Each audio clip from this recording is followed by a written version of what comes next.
You just got paid. It's Friday. That project you killed yourself on, the check hit your account.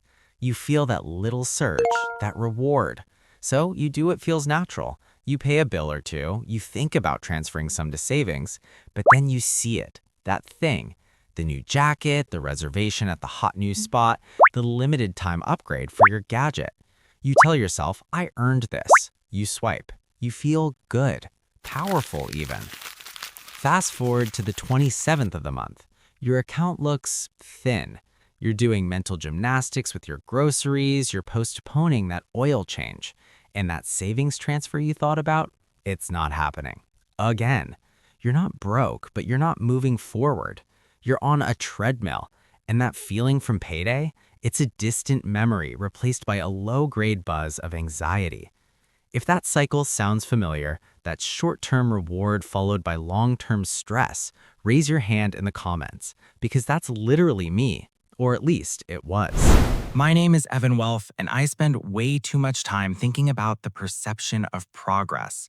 If you're someone who feels like you're working hard, maybe even earning good money, but you look at your net worth and wonder where it all actually goes, make sure to hit the subscribe button and give this video a thumbs up if this helps you out.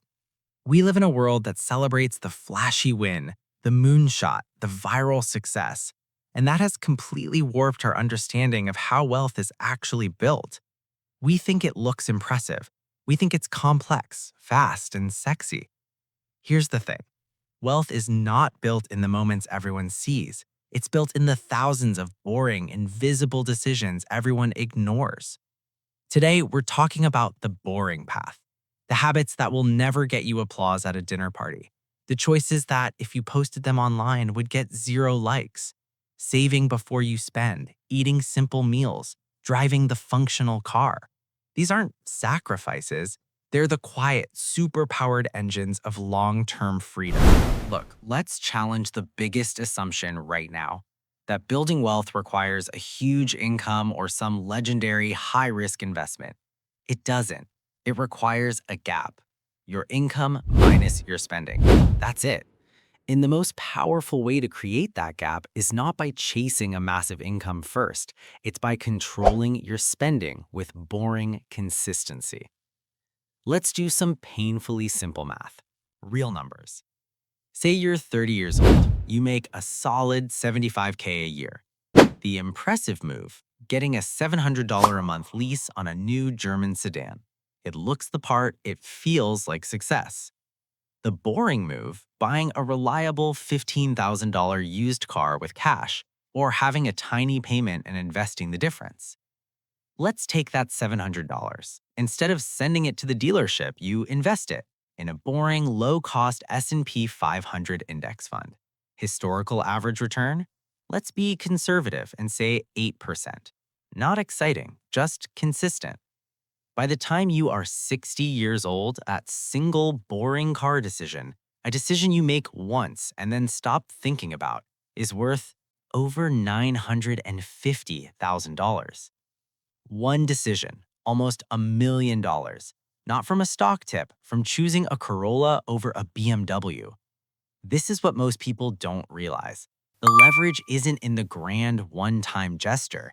It's in the small, repeatable habit that gets multiplied by time. Time you can't get back. Now, you might be thinking, Evan, come on, life is to be lived. I work hard, I should enjoy it. I agree, 100%.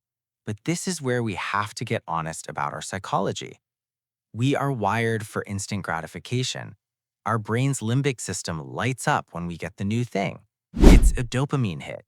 Society rewards the visible signal of success. The coffee cup with the premium logo, the luxury vacation check-in. Saving money, eating leftovers? That provides no immediate social reward. It's neurologically quiet. It's psychologically boring. So we have to reframe it. We have to make the future reward feel more real than the present one. Think of it like this. Every time you bypass the impressive spend and do the boring thing, you are not depriving yourself. You are buying future freedom.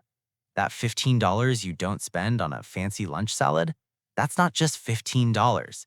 At an 8% return over 30 years, that's about $150. You just traded a salad for a future day of not having to work. You are purchasing your future time, your future options, your future no thank you power. The impressive habit is a liability dressed up as an asset. The boring habit is an asset dressed up as nothing. So, what do these boring habits actually look like? Let's get tactical. These are not sexy. Write them down. Number 1, the reverse budget.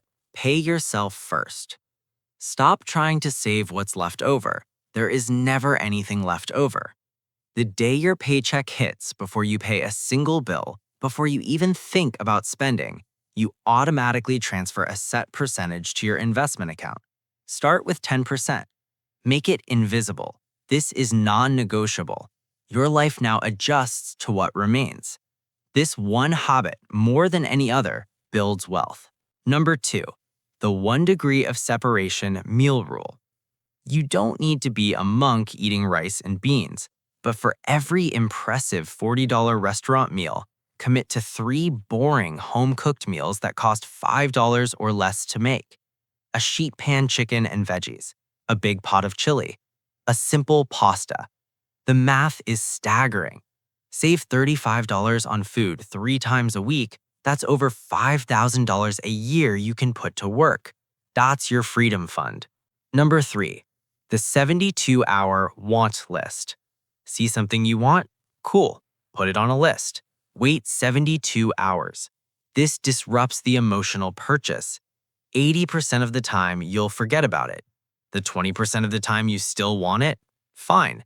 But now you've proven it's not an impulse. This habit alone will save you thousands. Number 4, optimize for ignorance. Set up all your boring systems and then ignore them. Auto-pay your savings. Automate your investments. Your goal is to make wealth building so boring you don't have to think about it. The mental energy you save is a massive bonus. But Evan, doesn't this mean I never enjoy today? No, it means you choose your enjoyments strategically. You budget for fun. You take amazing vacations, but you save for them in advance in a dedicated account. You buy nice things after your freedom fund is paid. You're not saying no to everything. You're saying hell yes to the most important thing, your future autonomy. Won't I look unsuccessful? This is where it gets really interesting. In the beginning, maybe, but slowly a shift happens. While others are chasing the next status symbol to look rich, you are quietly becoming actually rich. And true wealth whispers. The ultimate status symbol is no longer your car, but your calendar. It's the ability to say, I'm not taking that meeting, or I'm taking 6 months off. The path to real wealth isn't paved with lottery tickets or viral successes. It's paved with the boring bricks of consistency. It's built in the silent, private moments where you choose your future self over your present self's impulse. It's the extra $100 a month invested. It's the homemade coffee. It's the paid-off car you drive for 5 more years. It's the quiet confidence of knowing your safety net is woven not from luck, but from habit. This is the real work. It's not glamorous. It won't get you on a magazine cover, but it will get you something infinitely more valuable. Options. The option to walk away from a job you hate. The option to care for a family member. The option to wake up and decide what your day looks like. That is freedom, and that is the most impressive thing of all. Your call to action is simple. Pick one of those boring habits this week. Just one. Start the want list. Do the reverse budget with just 5%. Make your meals 1 degree simpler. Commit to being boring in the eyes of the world so you can be truly free in your own life. If this reframe helped you, if it gave you a new lens to look at your daily choices, do me a favor. Hit that like button. It helps the channel more than you know. Subscribe if you haven't. We're building a community focused on real, actionable wealth, not illusions. And in the comments, let me know, what's one boring habit you're going to own this week? Thanks for watching. I'm Evan Wealth. I'll see you in the next video.